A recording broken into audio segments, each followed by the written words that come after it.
أعوذ بالله من الشيطان الرجيم بسم الله الرحمن الرحيم مما رزقناهم ينفقون صدق اللہ العظیم۔ اس کی میں نے تفسیر پچھلی ویڈیو کے اندر بیان کر دی ہے، بہرحال اس پر مزید اضافہ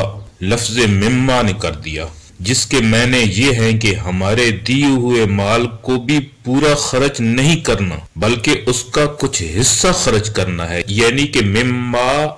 اس میں سے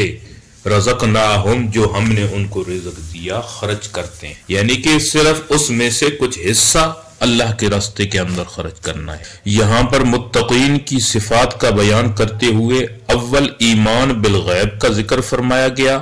پھر اقامت صلاۃ کا اور اللہ کے راستے کے اندر خرچ کرنے کا۔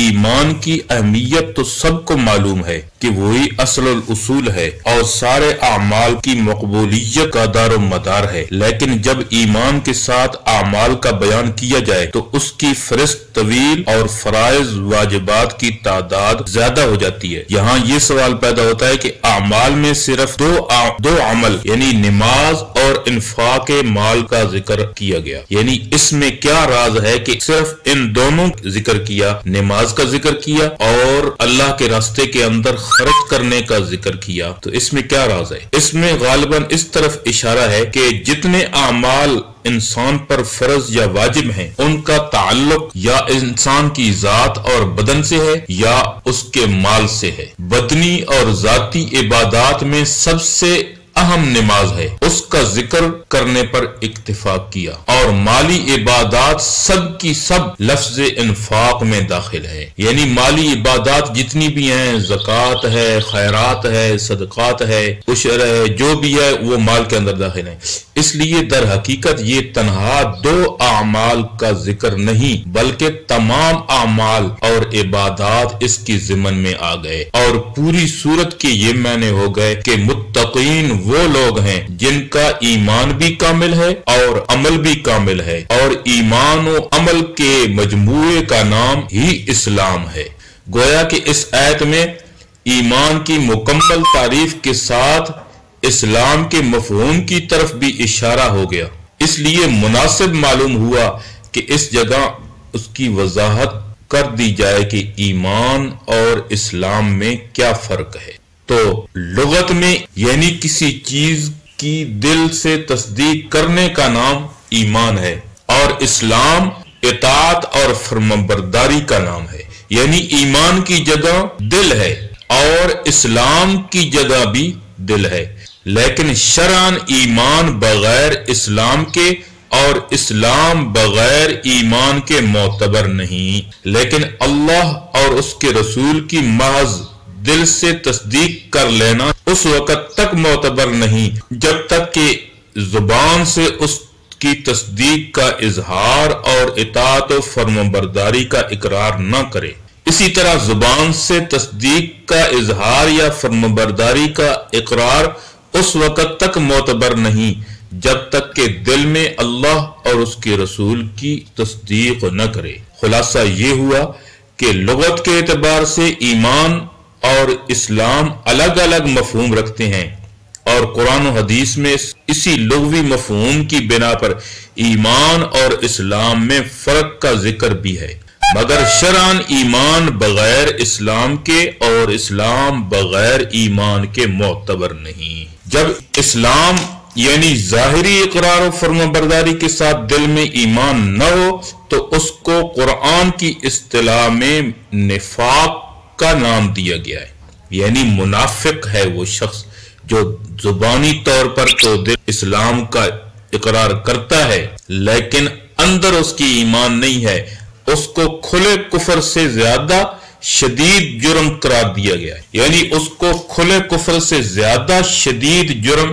ٹھہرایا گیا ہے، جس طرح قرآن کریم کے اندر ہے ان المنافقین فی الدرک الاسفل من النار، یعنی منافقین جہنم کے سب سے نچلے طبقے کے اندر ہوں گے۔ اور اسی طرح ایمان یعنی تصدیق قلبی کے ساتھ اگر اقرار و اطاعت نہ ہو تو اس کو بھی قرآن کریم کی نصوص میں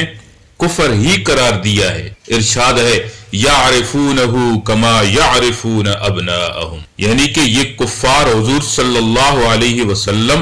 اور آپ کی حقانیت کو ایسے یقینی طور پر جانتے ہیں جیسے وہ اپنے بیٹوں کو جانتے ہیں، یعنی کہ ان کو یقین ہے کہ آپ اللہ کے پیغمبر ہیں اور آخری نبی ہیں، یعنی اس کے باوجود وہ اس چیز کا اقرار نہیں کرتے اور ایمان نہیں لاتے۔ فرمایا کہ والذین یؤمنون بما انزل الیک وما انزل من قبلک وبالآخرۃ هم یوقنون،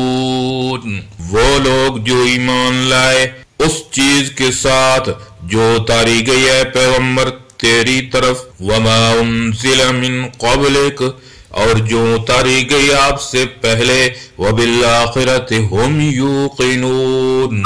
اور وہ آخرت کے ساتھ یقین رکھتے ہیں۔ یعنی کہ اس میں کچھ چیزیں تو میں نے پچھلی ویڈیو کے اندر بیان کر دی ہیں کہ پچھلی کتابوں کے ساتھ بھی ایمان رکھنا ہر مسلمان پر فرض ہے، پچھلے نبیوں پر بھی ایمان رکھنا ہر مسلمان پر فرض ہے۔ جو نہیں رکھتا، صرف اللہ کے آخری پیغمبر پر ایمان رکھتا ہے، تو وہ حقیقتاً وہ مسلمان نہیں ہے بلکہ وہ دارِ اسلام سے خارج ہے۔ اس کی تفصیل میں بیان کر دی ہے پچھلی ویڈیو کے اندر، اور دیکھ سکتا ہے پچھلی ویڈیو کو۔ اور اس کے اندر مسئلہ ختم نبوت کی ایک واضح دلیل ہے، یعنی اس آیت کے اندر واضح دلیل ہے ختم نبوت کے بارے میں۔ آیت کی اس طرز بیان سے ایک اہم اصولی مسئلہ بھی نکل آیا کہ حضور صلی اللہ علیہ وسلم اللہ کے آخری نبی ہیں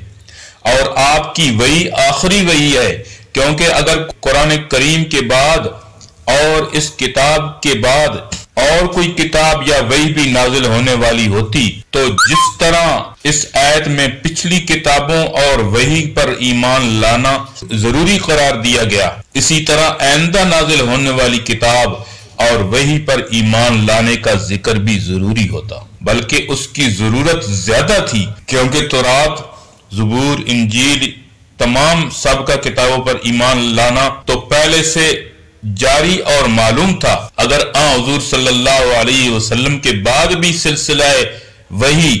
اور نبوت جاری ہوتا، ضرورت اس کی تھی کہ